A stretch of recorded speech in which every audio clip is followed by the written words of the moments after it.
اللہ رب العزت نے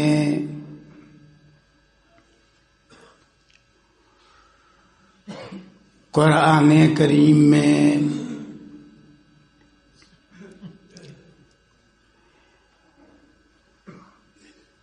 ایک چیز کی بکثرت اور پر تاکید تردید فرمائی ہے.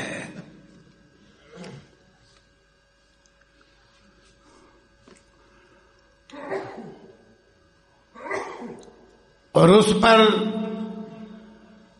مختلف انداز میں سخت عذاب کی وعید بھی سنائی ہے.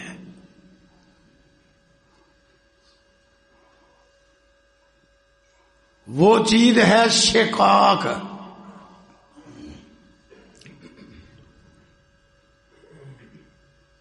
شقاق کیا ہے؟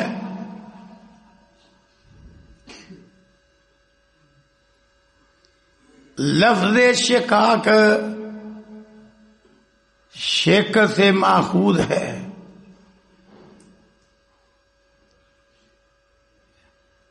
جس کا معنی عام عربی لغت میں یہ ہے کہ کسی کی مخالفت میں ایسا طریقہ، ایسی روش اختیار کرنا کہ آدمی بالکل اس کی مخالف سمت کھڑا ہو.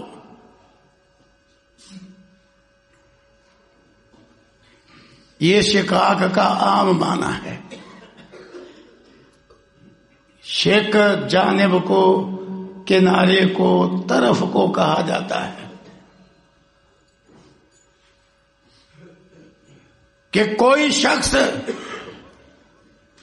کسی کی مخالفت میں اس قدر آگے بڑھتا ہے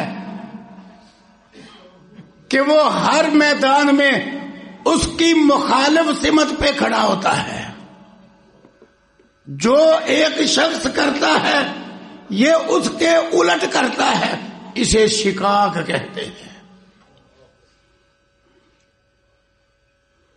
لیکن قرآن کریم میں جس شقاق کی رب ارض و سما نے مذمت اور تردید فرمائی ہے، اس کا مطلب یہ ہے کہ عقیدہ میں یا عمل میں، اخلاق میں یا کردار میں،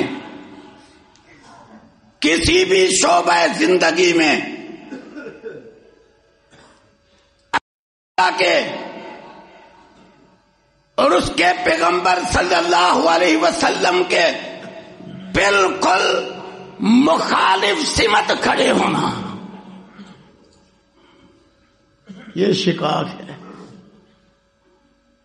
موٹی سی مثال دے کے بات آگے بڑھاتا ہوں کہ رسول اللہ صلی اللہ علیہ وسلم کا حکم تو یہ ہے داڑھی بڑھاؤ، پوری رکھو، مونچھیں پست کرو. ایک شخص مونچھیں بڑی بڑی رکھ دیتا ہے، داڑھی مڑا دیتا ہے، تو یہ سمجھو رسول اللہ صلی اللہ علیہ وسلم کی مخالف سمت پہ کھڑا ہے. الٹ ہو گیا نا کہ آپ نے جس کو بڑھانے کا حکم دیا اسے رگڑ کے رکھا ہے، جسے آپ صلی اللہ علیہ وسلم نے کاٹنے موڑنے کا حکم دیا اسے خوب بڑھایا ہوا ہے کہ منہ بھی نظر نہیں آ رہا. اللہ اکبر.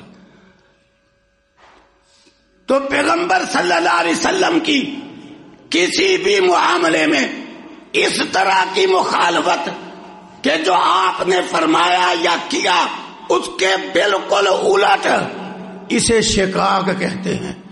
اس پر اللہ نے بڑی سخت وعید سنائی ہے. جو آیت کریمہ سورۃ النساء کی میں نے پڑھی ہے، اس میں بھی یہی مضمون ہے. وَمَن يُشَاقِقِ الرَّسُولَ مِن بَعْدِ مَا تَبَيَّنَ لَهُ الْهُدَىٰ وَيَتَّبِعْ غَيْرَ سَبِيلِ الْمُؤْمِنِينَ نُوَلِّهِ مَا تَوَلَّىٰ وَنُصْلِهِ جَهَنَّمَ وَسَاءَتْ مَصِيرًا.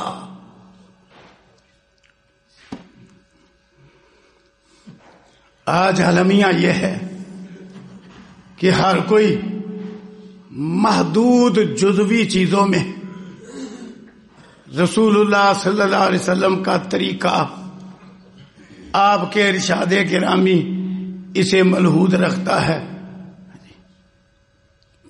باقی سارے امور زندگی میں اگر ہم اپنے معاشرے پہ نظر ڈالیں تو ہم رسول اللہ صلی اللہ علیہ وسلم کی مخالف سمت پہ کھڑے نظر آتے ہیں. بالکل یہی کیفیت ہماری ازدواجی گھریلو زندگی میں ہے.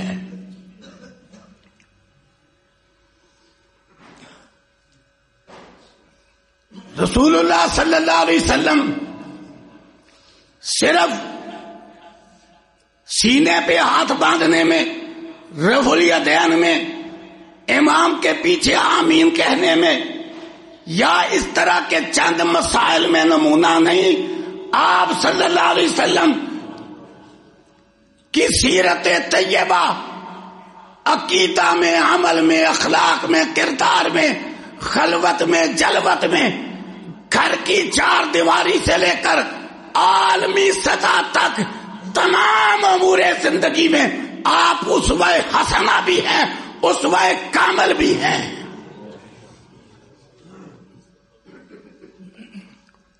وہ جزوی طور پہ اسوہ اپنا لیا، باقی سارا کچھ ہی چھوڑ دیا. اب یہ جو آج کا مضمون ہے کیوں ہے؟ تقریباً گھر گھر میں مسئلہ کھڑا ہے، یہ ساس بہو کی لڑائی. قرآن و سنت کی روح سے رشتے نسبی ہوں یا سسرالی ہوں، یہ اللہ کا انعام ہے. قرآن کریم پڑھو. وَهُوَ الَّذِي خَلَقَ مِنَ الْمَاءِ بَشَرًا فَجَعَلَهُ نَسَبًا وَسِحْرًا وَكَانَ رَبُّكَ قَدِيرًا. رب کائنات نے جہاں انسان کی تخلیق کو اپنی قدرت کی نشانی اور نعمت کے طور پہ ذکر فرمایا کہ وَهُوَ الَّذِي خَلَقَ مِنَ الْمَاءِ بَشَرًا، وہی اللہ ہے جس نے ایک قطرہ آب سے بشر کو، انسان کو پیدا کیا ہے. جہاں یہ اپنی نعمت بیان کی، قدرت بیان کی، ساتھ ہی فرمایا فَجَعَلَهُ نَسَبًا وَسِحْرًا، اور اللہ تعالیٰ نے انسان کو نسبی، خونی اور سسرالی رشتے عطا فرمائے.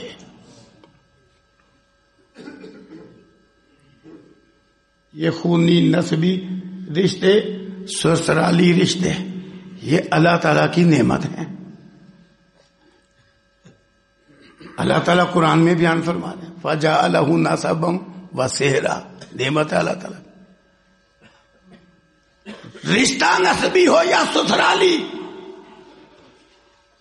اس کے احترام کا، اکرام کا، اس کا حق ادا کرنے کا قرآن و سنت میں حکم بھی ہے، اور امام الانبیاء جناب محمد رسول اللہ صلی اللہ علیہ وسلم کا بہترین اسوہ بھی ہے.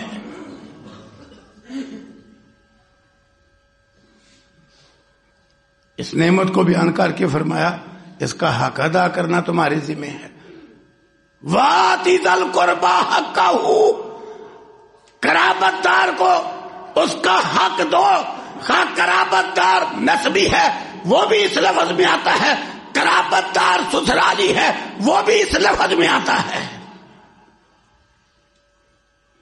اگر ایک طرف رسول اللہ صلی اللہ علیہ وسلم کی زبان اطہر کے الفاظ نسبی رشتہ داروں کے متعلق یہ ہیں، کہیں چچا کے متعلق فرمایا ام الرجل سن و ابی، آدمی کا چچا باپ کے درجے پر ہے.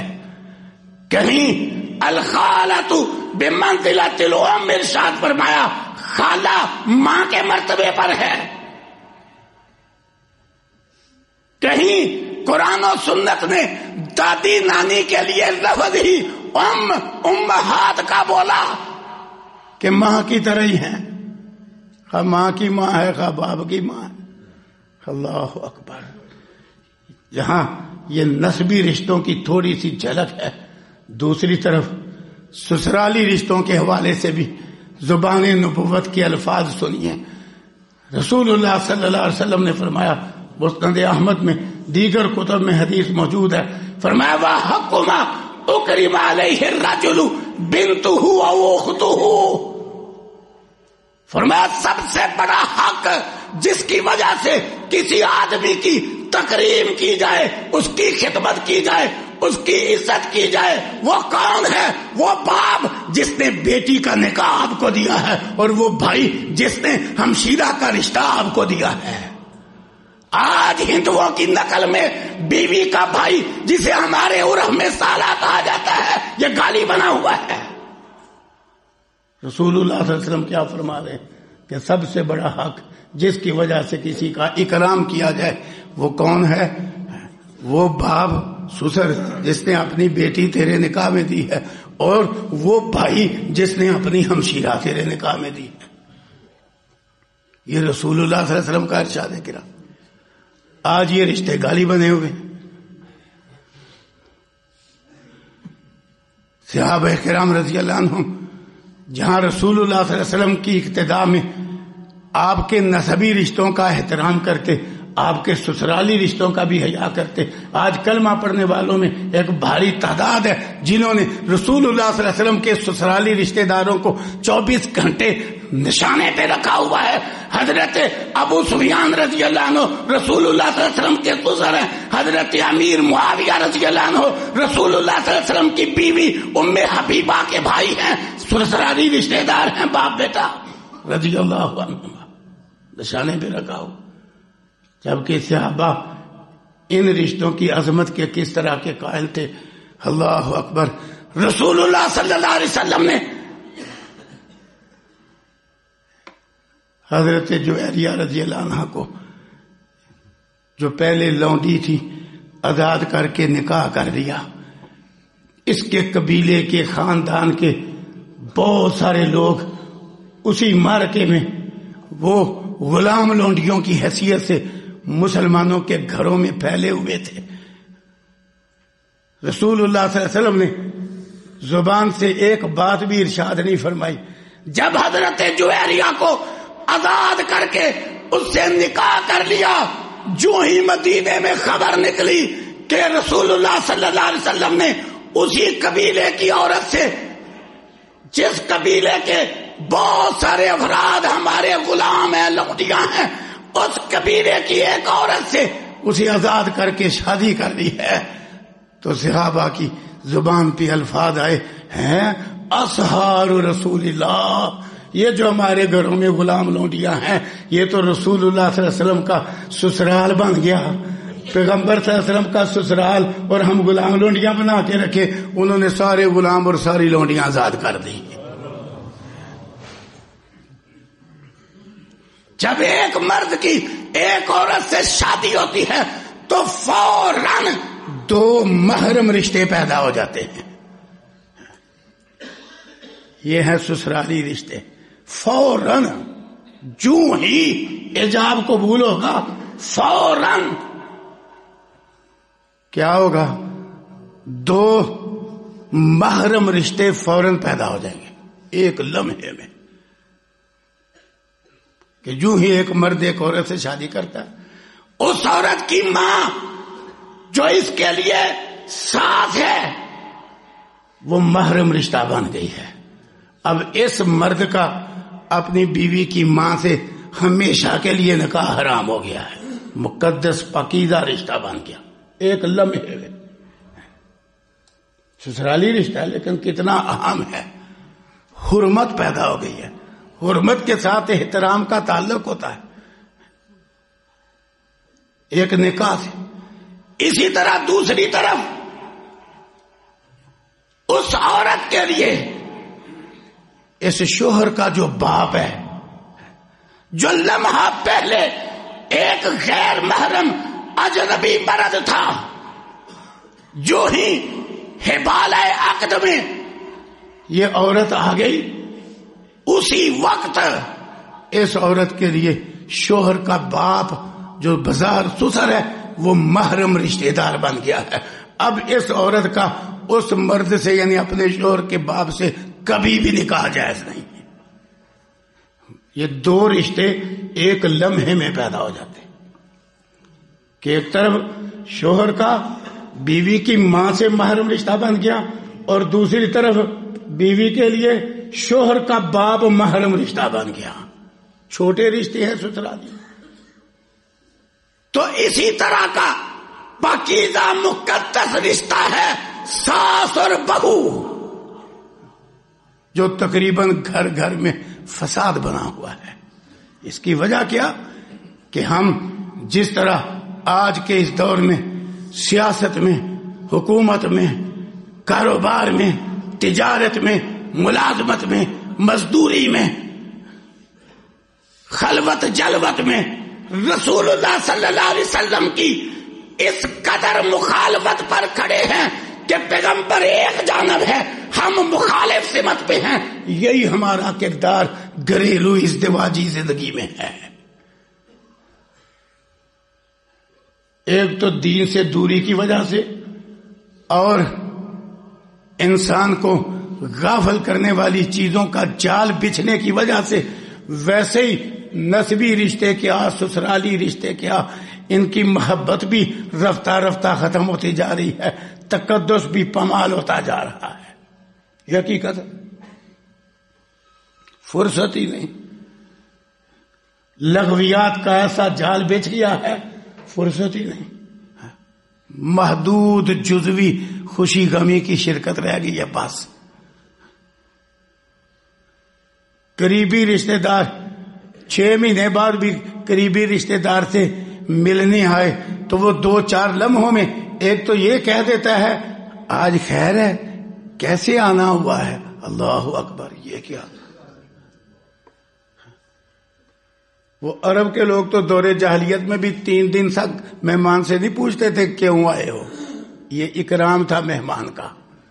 یہ 4-5 منٹ کے اندر ہی پوچھ لیتا ہے کیسے آئے ہو، خیر ہے، اللہ اکبر. مقصد ہے محض ملاقات کے لیے، آنا جانا نہیں، کوئی ضرورت کے لیے ہے. یہ فوری سوال ہوتا ہے. اور چند لمحات بعد موٹا موٹا پوچھ کے ہاں جی پھر فلاں کیسا ہے، فلاں کیسا ہے، حال احوال پوچھ کے وہ مہمان اپنا موبائل پکڑ لیتا ہے، میزبان اپنا موبائل پکڑ لیتا ہے. وہ جو پاس بیٹھے ہیں دوسرے سے بالکل ایسے دور ہو گئے، اس کو مہمان کا نہیں پتا، اس کو میزبان کا نہیں پتا. محبتیں مفقود ہو گئی، رشتے اجنبی ہو گئے. یہ حقیقت ہے. یہ خطرناک رخ ہے جس کی طرف ہم جا رہے ہیں.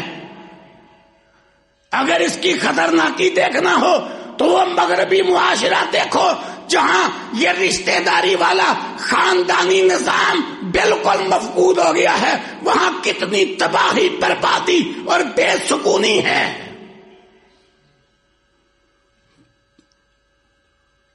تو اول تو رشتے کا پاس ہی نہیں رہا. خرابی کی ایک بڑی وجہ یہ ہے. ورنہ ساس بہو ایک ضروری رشتہ بھی ہے، ایک اہم ترین رشتہ بھی ہے. کیوں ضروری؟ شادی کرنا بچے کی. جب بچے کی شادی کرنا ہے تو ساس بہو کا اکٹھ ہونا ہی ہونا ہے. یہ رشتہ قائم ہونا ہی ہونا ہے. ہر گھر کی ضرورت ہے. لیکن خرابی کیوں؟ پہلی وجہ یہ کہ ہم نے تمام امور زندگی میں رسول اللہ صلی اللہ علیہ وسلم کی مخالفت شروع کر دی. آپ نے تو رشتہ داری کا پاس دکھلایا، احترام بتلایا، حق ادا کرنے کا حکم دیا، اللہ تعالیٰ نے بھی حکم دیا. لیکن آج پتہ ہی نہیں ساس کو میرے ذمہ بہو کا کیا حق ہے، بہو کو پتہ ہی نہیں میرے ذمہ ساس کا کیا حق ہے. اور کچھ بھی نہ ہو، رسول اللہ صلی اللہ علیہ وسلم کی صرف ایک حدیث پہ اگر ہم عمل کر لیں تو گھر کے اندر سے یہ جھگڑا ختم ہو جائے.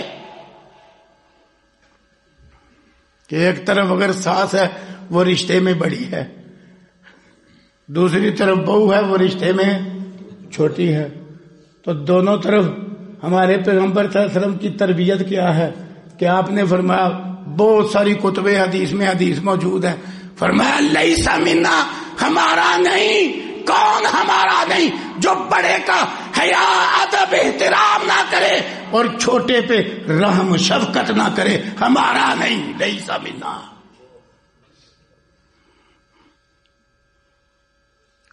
بہو صرف اس حدیث پہ عمل کر لے کہ 7 مرتبے میں رشتے میں بڑی ہے. کیوں؟ اس کو شوہر کے احترام کا حکم ہے تو شوہر کی ماں کے احترام کا حکم کیوں نہیں؟ شوہر کی اطاعت کا خدمت کا حکم ہے، شوہر کی ماں کی اطاعت کا خدمت کا حکم کیوں نہیں؟ آج کئی مفتی کئی مفتیاں یہ بھی میدان میں اترے ہوئے ہیں، نہیں جی نہیں، عورت کے ذمہ صرف شوہر کا ہی معاملہ ہے. غلط بات ہے بالکل. رسول اللہ صلی اللہ علیہ وسلم کا اسوہ. اللہ اکبر.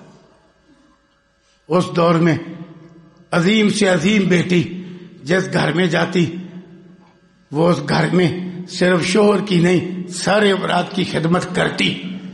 میں دلیل کے لیے صحیح البخاری کا واقعہ سناتا ہوں، قصہ کہانی نہیں. اٹھاؤ صحیح البخاری.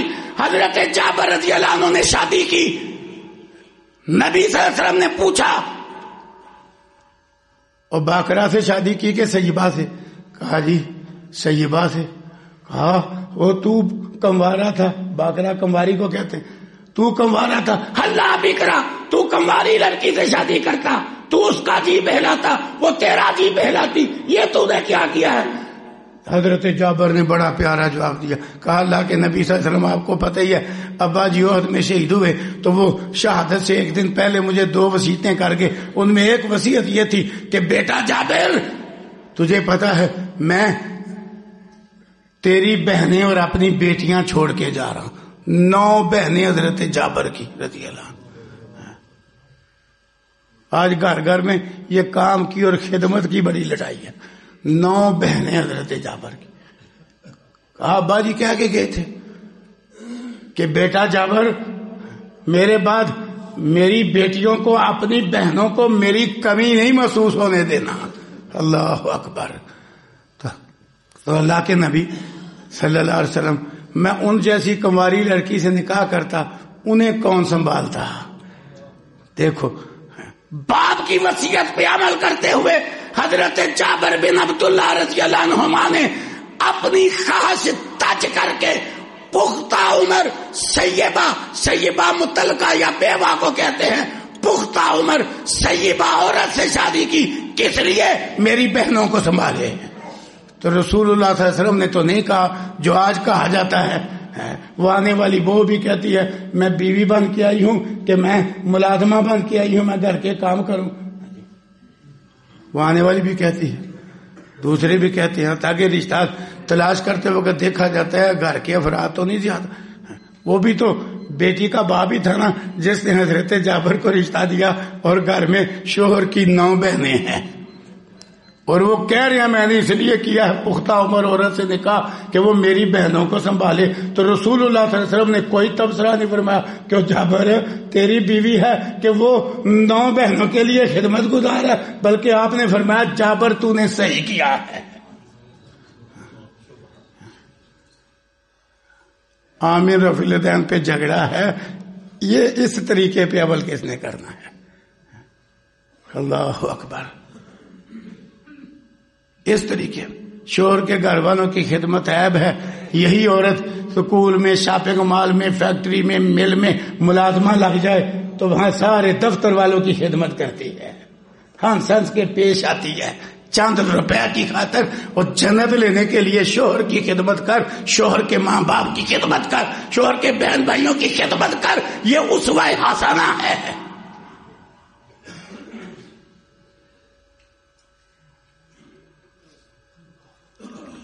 کتنے عظیم باپ ہیں. حضرت علی رضی اللہ عنہ، ان کی بیٹی فاطمہ رضی اللہ عنہ، ان کی بیوی.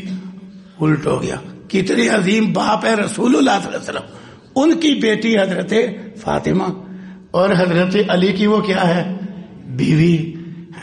مجھے بتلائیے دنیا میں آپ صلی اللہ علیہ وسلم سے بڑا باپ ہے کوئی؟ کیوں جی؟ کسی کے علم میں تو ہاتھوں کھڑا کرے. اللہ صحیح معنوں میں عظیم باپ کی عظیم بیٹی. اللہ اکبر. جب حضرت علی کے حبالہ عقد میں آئی چکی چلا کے آٹا بھی پیستی ہے, مشکیلا کندھے پہ رکھ کے کنویں سے پانی بھی بھر کے لاتی ہے, گھر میں جھاڑو بھی دیتی ہے. اللہ اکبر. حتیٰ کہ چکی میں آٹا پیس کے ہاتھوں میں آبلے ہیں اور کندھے پہ مشکیزہ لٹکا کے لانے کی وجہ سے کندھے پہ رسی کا نشان پڑ گیا. یہ صحیح البخاری میں ہے. ہاتھوں پہ آبلے, کندھے پہ رسی کا نشان. اب تم اتنے مشقت والے کام ہی نہیں. کپڑے دھونے کے لیے مشین ہے, کپڑے خشک کرنے کے لیے مشین ہے, کپڑوں کی سلائی کے لیے مشین ہے. اب تو کوتر تو کام بٹن دبا کے ہو رہے ہیں. کندھے پہ نشان رسی کا اور ہاتھوں میں آبلے. چکی چلانے میں زور لگتا ہے, مشقت والا کام تھا. اور جھاڑو دینے کی وجہ سے گرد و غبار, ہنڈیا کے نیچے آگ بھڑکانے کی وجہ سے دھواں. یہ کون ہے؟ یہ سید و ولد آدم کی بیٹی ہے. اور مرتبہ کتنا ہے اس کا؟ سیدۃ النساء اہل الجنہ ہے. کار کے کام کاری سر. حتیٰ کہ رسول اللہ علیہ وسلم کے پاس غلام لونڈیاں آئے, حضرت علی نے بھیج دیا لے کے آؤ. لے کے آؤ. آپ نے فرمایا وہ غلام لونڈیا تو بدر کے شہداء کے وارثوں میں بانٹ دیے میں نے. وہ بیٹی فاطمہ تو کام کر, تو گھر کی خدمت کر. یہ غلام لونڈیاں دنیا کا مال ہے, وہ تو میں نے شہداء کے وارثوں میں بانٹ دیے ہیں. تو خدمت کر, کام کر کے تھک ہار کے بستر پہ آئے تو 33 بار سبحان اللہ, 33 بار الحمدللہ, 34 بار اللہ اکبر پڑھ. اللہ ساری تھکاوٹیں دور کر دے گا. یہ غلام لونڈی سے بہتر ہے.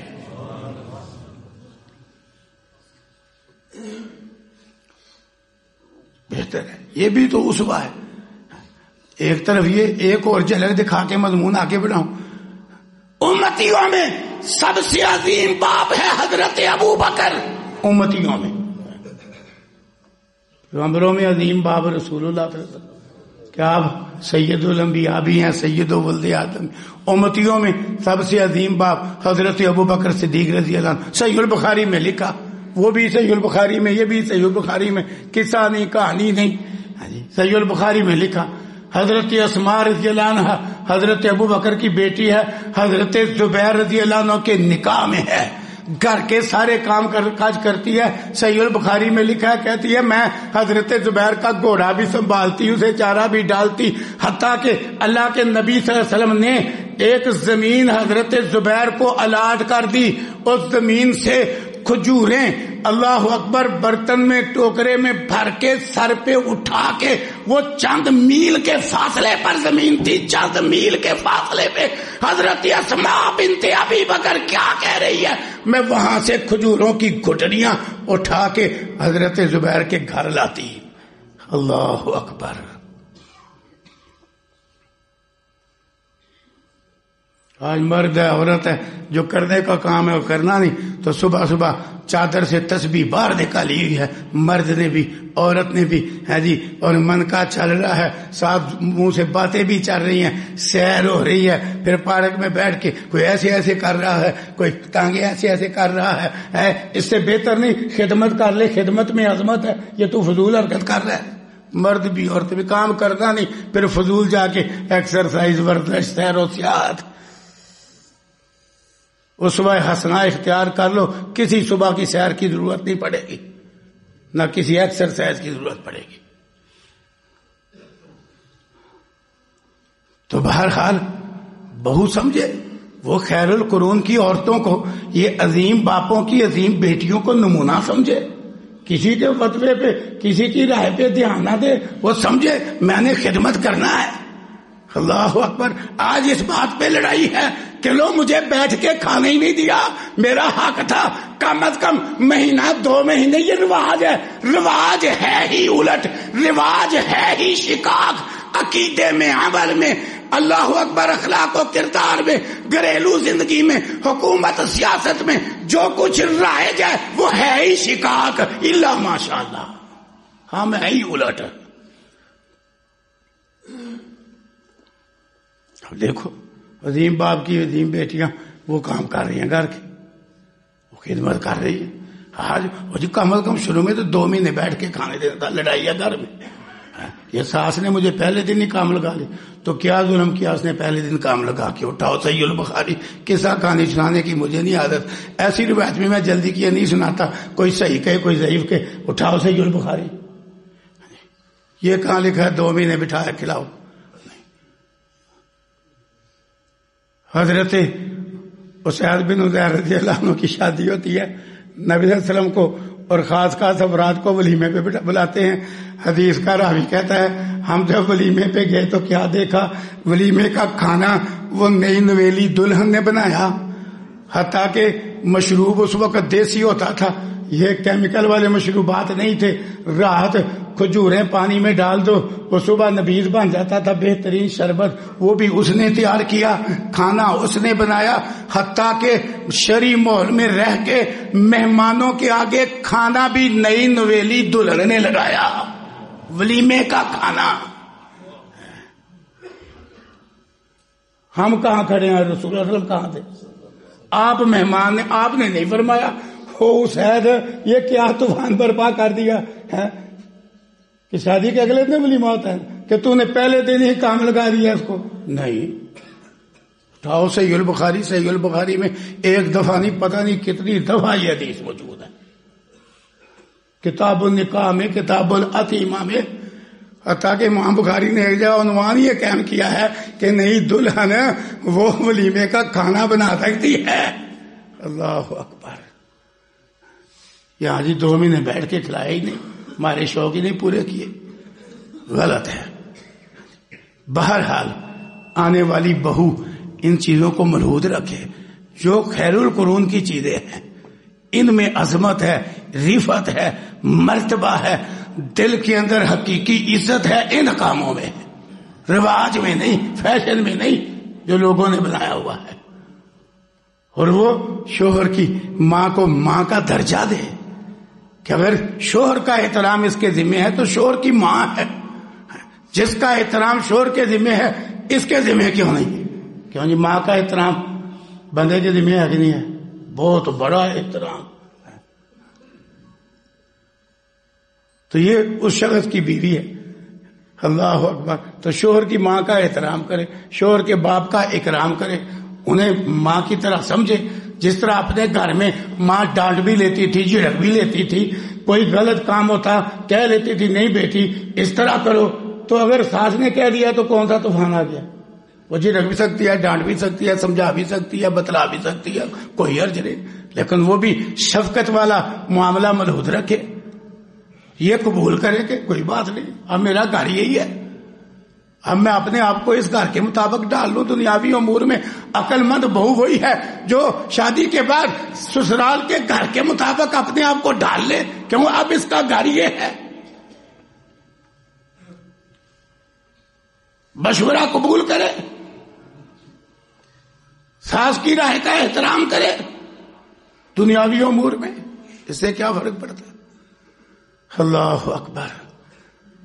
تو اسی طرح دوسری جانب ساس کے اندر بڑی خرابیاں ہیں, وہ سمجھے یہ بہو بیٹی کی طرح ہے اور کچھ نہیں, تو اس پہ ہی غور کر لے کہ نبی صلی اللہ علیہ وسلم نے فرمایا جو چھوٹوں پہ شفقت نہیں کرتا ہمارا نہیں. بہو اس پہ غور کر دے جو بڑوں کا احترام نہیں کرتا ہمارا نہیں. تو یہ ساس سوچے کہ نبی صلی اللہ علیہ وسلم کا فرمان ہے کہ جو چھوٹوں پہ شفقت نہیں کرتا وہ ہمارا نہیں, اس کو بیٹی کا درجہ دے. کیا کوئی دنیا میں ماں بیٹی ہے کہ 100% متفق ہوں؟ کیوں نہیں ہے, بہت کچھ بیٹی ماں کا اور ماں بیٹی کا برداشت کرتی ہے.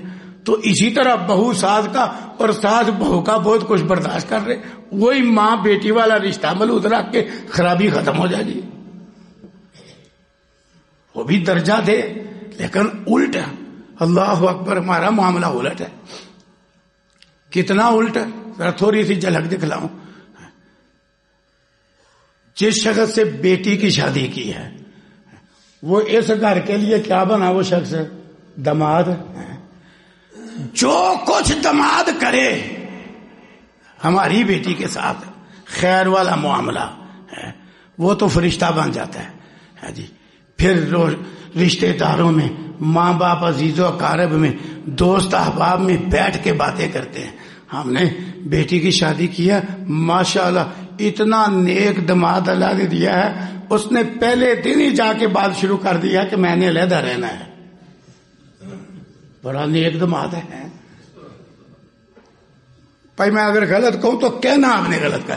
کیا تقریباً گھر گھر میں ایسا نہیں کہ اگر ہمارا دماد شادی کے بعد جلدی یہ طوفان کھڑا کر دے، وسائل ہیں نہیں ہیں، میں نے علیحدہ رہنا ہے، تو کیا کہا جاتا ہے؟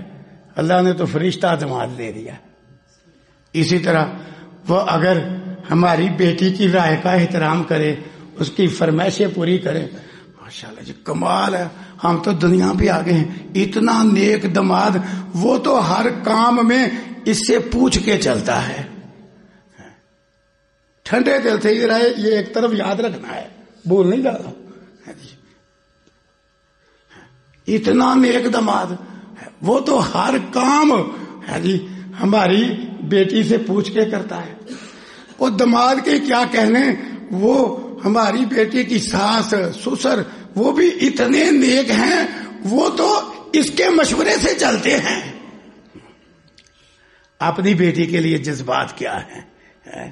دماد بھی نیک ہو گیا، اس نے علیحدگی کی بات کی ہے. دماد نیک ہو گیا کہ وہ ہماری بیٹی سے مشورہ کر کے چلتا ہے، اسے خوش رکھتا ہے جی. دماد اس لیے بھی اچھا ہو گیا کہ اس کے ماں باپ بھی ہماری بیٹی سے پوچھ کے چلتے ہیں، وہ گھر سارا اچھا ہو گیا. تو جو میرے گھر ہے وہ کسی باپ کی بیٹی نہیں، وہ کسی ماں کی لختے جگر نہیں.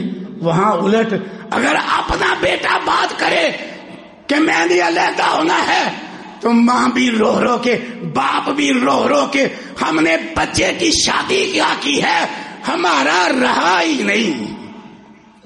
کام تو ایک ہے دونوں طرف، اور ہم کیا کر رہے ہیں؟ کیوں جی ایسا نہیں ہے؟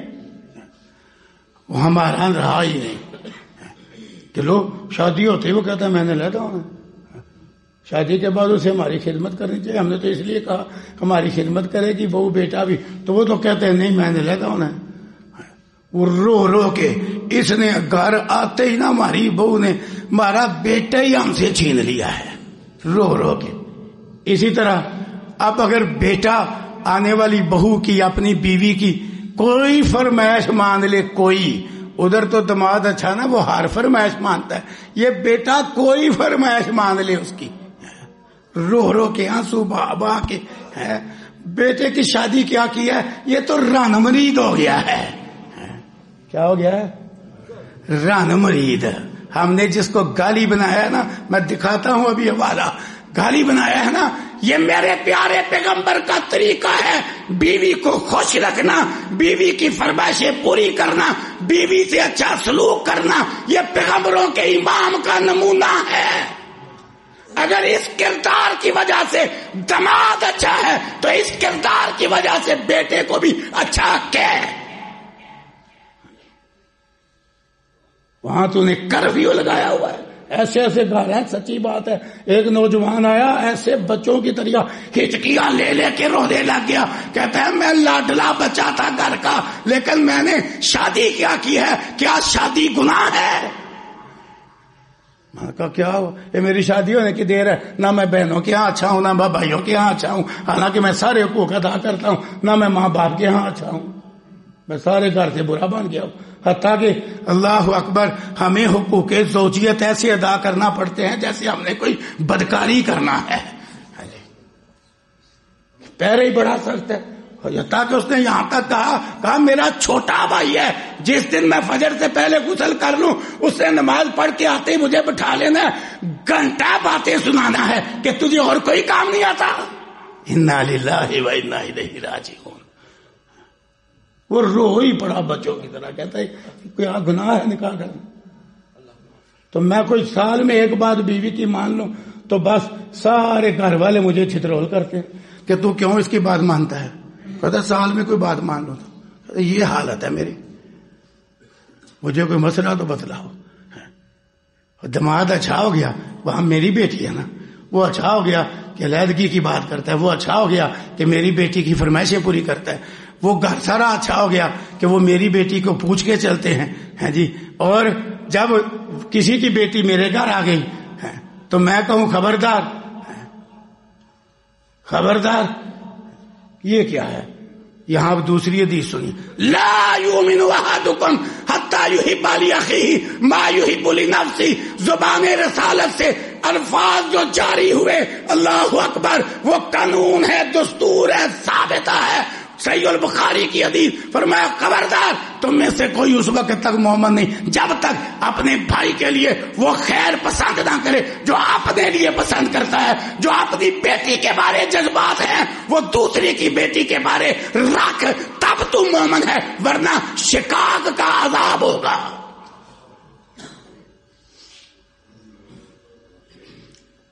دماد اچھا اور بیٹا برا بن گیا. اس نے کہا میں نے لیدا کرو لیدا, وہ کہتا ہے تو کیا عرض ہے اس میں, وسائل ہو تو کرنے ہی لیدا چاہیے, بیٹے کو بھی کرو لیدا. وہ بہو بیٹا اپنی آزادی سے زندگی گزارے, کرو. بیوی کو خوش رکھنا قرآن کا حکم ہے. قرآن تو یہاں تک کہتا ہے وہ عاشرہن بالمعروف, لوگوں عورتوں سے اچھے طریقے سے زندگی گزارو, حتیٰ کہ اگر تمہیں بیوی کسی وجہ سے ناپسند بھی ہے نا تو تب بھی جھٹ علیحدگی کا فیصلہ نہ کرو.